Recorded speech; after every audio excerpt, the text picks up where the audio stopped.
how's it going? We are working on 2 different annual planting projects today. One is an in-ground project, one is containers. So the first one is underneath the red point maples along the west side driveway. We have the Vidal tulip mix from Color Blends planted underneath them, and they are done. They have been done for a little while. We only have a few straggler tulips still hanging on from spring. Now that it's getting warmer, like tomorrow's supposed to be 91, I think. Day after supposed to be 66, so we're dealing with some temperature swings around here. But either way, it's making the bulbs, the spring bulbs are just kind of starting to die off. We try to leave them as long as possible. You want to leave their leaves until they yellow and start to die back, because those leaves soak in the sun, which feeds the bulb and gives them energy to bloom the next year. But I think we're gonna actually do something different underneath the maple trees next year. So we dug up the bulbs entirely and I gave them to a friend, and we are gonna plant Supertunia mulberry charm underneath those maples. It's one of my favorite Supertunias. It performs super well every single year for us. And as you know, the west side, I was gonna make it a moon garden, but I've decided to add in color because the moon garden, I've seen other people's moon gardens and they're gorgeous. But when I started to do it in this particular spot, it just didn't feel right. And I really missed color. So I'm excited to incorporate some color back in. And the other project we're gonna do is actually at our church. That's where we took our self-watering containers when we got our new containers along the east side fence line. So there are 10 large true drop containers there. I've got all the plants already pulled. I actually kind of grouped the plants together how I want them in the pots per flat. So there are 10 flats sitting in there. We've got our flower tone. So now I just need to go get Erin and we'll head down and do that one first. While I'm waiting for Erin, I want to show you the west side right now because it is looking pretty good. So here we are. Look at the arborvitaes. Can you even believe it? Look at how big they are. I mean, of course from this angle they always look like they're more full, but even straight on, we don't have very much longer to where they're an actual wall. It is amazing. When we planted them, they were just about at that middle railing. It's just phenomenal. I'm loving it. So this is where we're planting the mulberry charms. You can see our drip tubing running through there, a little bit of leavings from the tulips. I'm just gonna leave them there because we're gonna mulch right over the top of them. But oh, we got some dust blowing through. Do you see that? Kind of looks smoky, but it's not. It's dusty. Awesome. Anyway, everything's doing great. The red point maples are really starting to put on some growth. Just super happy with the structure here. So here they are, all cleaned out, lined up. It's so nice to have them lined up and not scattered everywhere to plant them. Makes it a little bit more efficient. Plus, they're actually tucked in. So we were supposed to get that really bad windstorm, so they're tucked in right down here, a little protected. And Evan, who takes care of all the landscaping here and does a fantastic job. In fact, I'm gonna show you some of the plantings that we've done and how they look now in just a second. Anyway, he went to run and get a little bit more soil because usually when you start watering these, they settle a little bit and they're a little low. So anyway, we'll start planting here in a second. And here is the flower bed we worked on last year. It looks so good. I'm so happy with it. In fact, there's still some tulips blooming. You can see where the daffodils already bloomed and have been deadheaded for now. But everything just looks so fresh and beautiful. So starting on this side, we've got a Celtic Pride Siberian Cypress. These grow roughly 1 to 3 feet tall, 4 to 5 feet wide. It's looking like it's liking this spot. There's a Russian sage right here, denim and lace. There's some nepeta, look at that. Isn't that amazing? There's more nepeta over on that side, so just kind of like drawing the interest over. There is an Apache rose, panicum. Sorry about the noise, you guys, this is a super busy road. There's a bloomerang lilac that's in full bloom, looking absolutely gorgeous. Look at that. We've got a fluffy arborvitae, another Russian sage in here, some tulips and nepeta. This is the Arctic Fire Dogwood. In fact, there's 3 of them right here. Those are just starting to leaf out and bloom a little bit. Another Russian sage. I kind of popped those all throughout because they're so tough and this area gets sun all day long. The Fritch spruce right here, which has new growth. It looks like it struggled just a little bit, but it's got new growth, so that's a good sign. Another Russian sage right here. There's another Apache rose panicum. This is a Rose of Sharon, which is coming back. They're one of the last ones to break dormancy, and I can see some green growth coming out. Russian sage, another fluffy with a little bit of probably wind damage. Mine has the same thing. Got another Apache rose. Look at these nepeta. These are the cat's pajamas.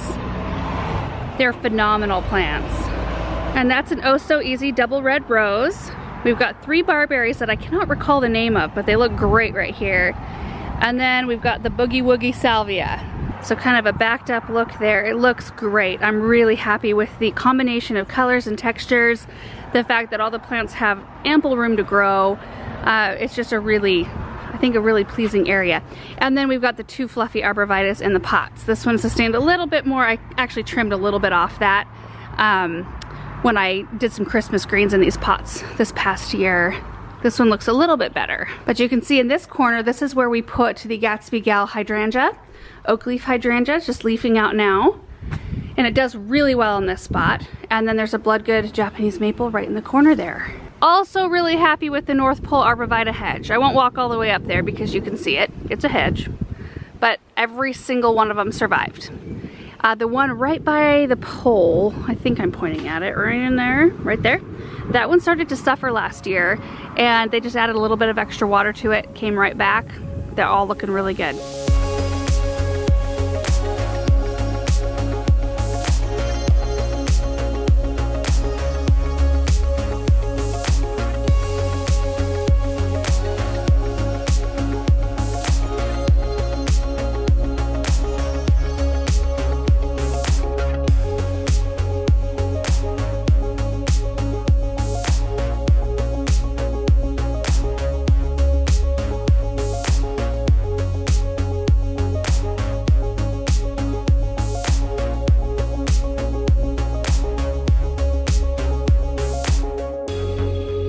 All done, so let's take a quick look at each one of these containers.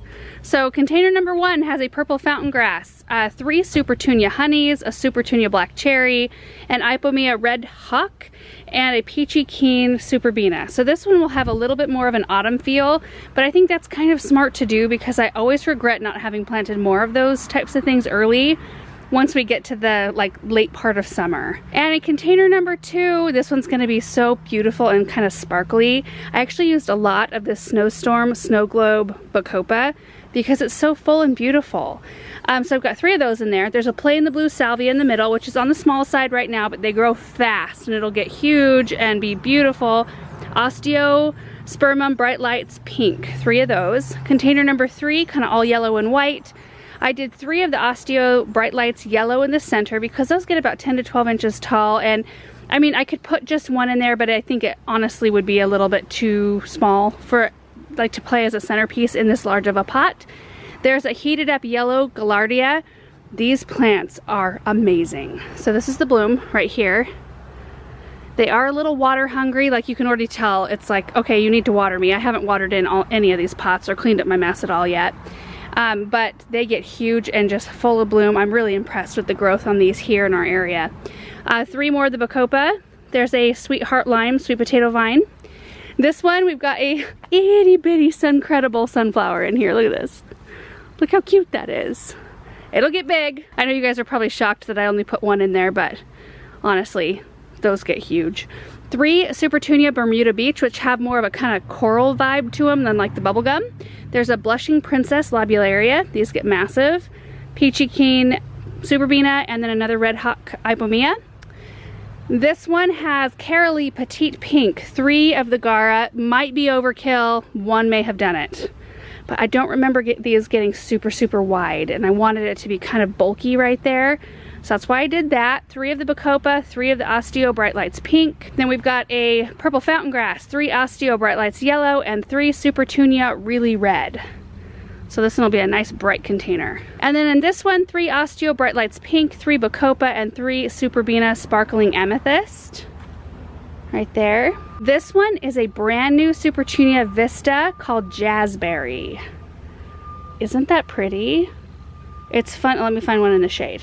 There we go. I love that, and I only put 3 of them in here because you guys know how Supertunia Vistas in particular grow massive. So we only need 3 in this container. Here in this one, we've got a Kufia, a Vermillionaire right here. They get quite large. Tube-shaped yellow and red blooms. They attract hummingbirds like crazy. There's 1 Bacopa, 3 Supertunia Mini Vista Indigo, 1 heated up Scarlet Gaillardia, and 1 Ipomea Sweetheart Lime. And then in this last container, we have one Truffula Pink Gomphrena. Sorry about the lighting, it's kind of like half sun, half shade-ish. And then Supertunia Vista Silverberry, just 3 of those because again, Vista Supertunias get huge. So there you go, there's the 10 self-watering containers. I think they're gonna be really pretty, and they're all kind of scattered around. So even though like I used quite a bit of the Bacopa and the Osteo Pinks, like in several of the containers, they were just so beautiful, I couldn't help it. But they're kind of scattered around the campus here, so they're not all put together in the same spot, even though I think that that would be really pretty too. Okay, so I'm gonna water these in, spray off the sidewalk to clean up my mess, and then we're gonna head home and plant all the Supertunia mulberry charms. All right, we just made it back home. I've got all the flowers, so we're just gonna get this project done. And here they are, looking absolutely beautiful. They're like a mini Bordeaux. And as they grow, they start to bloom so prolifically that you cannot see any leaves.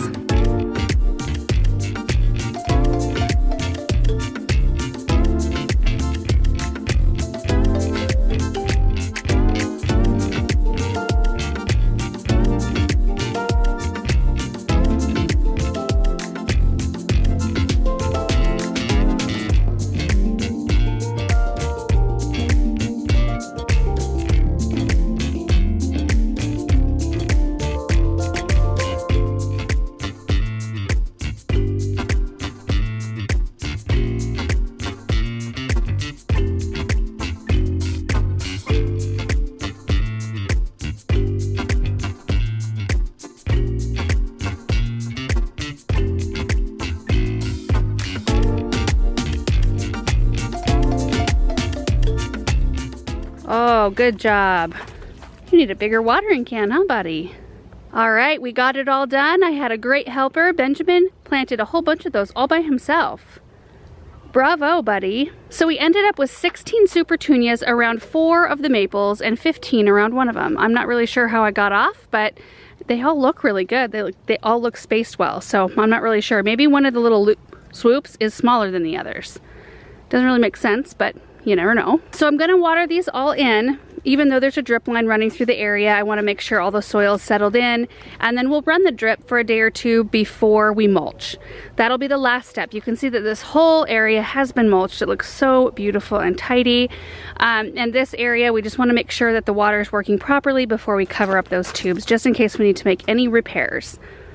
And sometimes that means eliminating some drip if we have a little bit too much water running in the area, but I don't think so in this case. We have 3 drip tubes running through here, and I think that'll be perfect. So I put flower tone in all the planting holes and flower tone in the containers down that we planted just a minute ago, and then we'll probably be following up. We're gonna try using flower tone on a lot of our plantings instead of doing a weekly fertilizing, just to see how it works, because that would sure be nice if we could do that. The only problem I can see with that type of fertilizing is once the leaves, like the canopy of the plant, is really dense, it'll make it harder to get that fertilizer down to soil level. So that's the only issue I can see, and we're just gonna have to try to tackle that when we get to it. But I cannot wait to see these fill in. I think it's gonna look very striking to have all of the same plant underneath this maple, especially because this area is really, really formal. So it really works in this area. And the mulberry charm just is, it grows like a charm in our area. Like, it really does. Containers, landscape, doesn't matter. It just really works well. So anyways, that is it for today's video. We will update you guys on how these are doing later on in the season. I hope you're having a great day, and we will see you in the next video. Bye.